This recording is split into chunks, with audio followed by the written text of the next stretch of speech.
If you ever get a flat tire, proper use of the jacking tools and spare tire can help you get back on the road quickly and safely. You'll find the jack and jack tools underneath the driver's seat.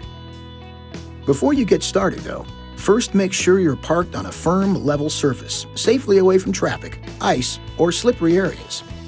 Turn the ignition off. Turn the hazard lights on and set the parking brake. If at all possible, block the tire diagonally opposite the jacking position. For example, if your right front tire is flat, block the left rear tire. Next, remove the spare tire before using the jack. Open the rear doors and find the access point for the winch mechanism. Insert the extension into the winch mechanism, then attach the wrench handle. Turn it counterclockwise until the spare tire is on the ground, with enough slack to comfortably remove it. Remove the retainer nut. Then, lift the spare tire off the ground for clearance to release the retainer. Tilt the retainer at the end of the cable, pull it through the center of the wheel. Now with the wheel still on the ground, loosen the wheel bolts one turn to the left.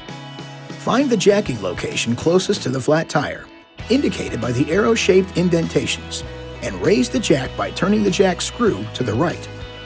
Do not raise the frame until you're sure the jack is fully engaged with the jacking location. Raise the vehicle only until the tire clears the surface and you've got clearance to install the spare tire. Remember, minimum tire lift provides maximum stability. Okay, go ahead and remove the wheel lug bolts. If there's a wheel cover, remove it by hand. Then, pull the wheel off the hub.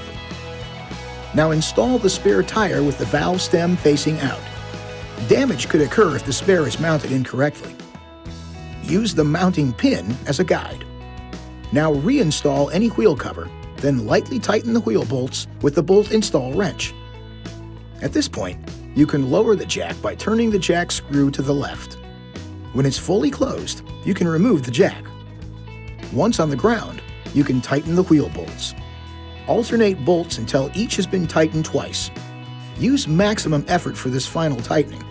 It's a good idea to have the tightness checked with a torque wrench by your authorized dealer or at a service station.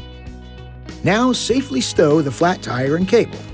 The flat tire can be winched into the same position as the spare. Stow the jack and jack tools back under the driver's seat and you're ready to go. This video is not intended to take the place of your owner's manual. For complete details and other important safety information, please see your owner's information.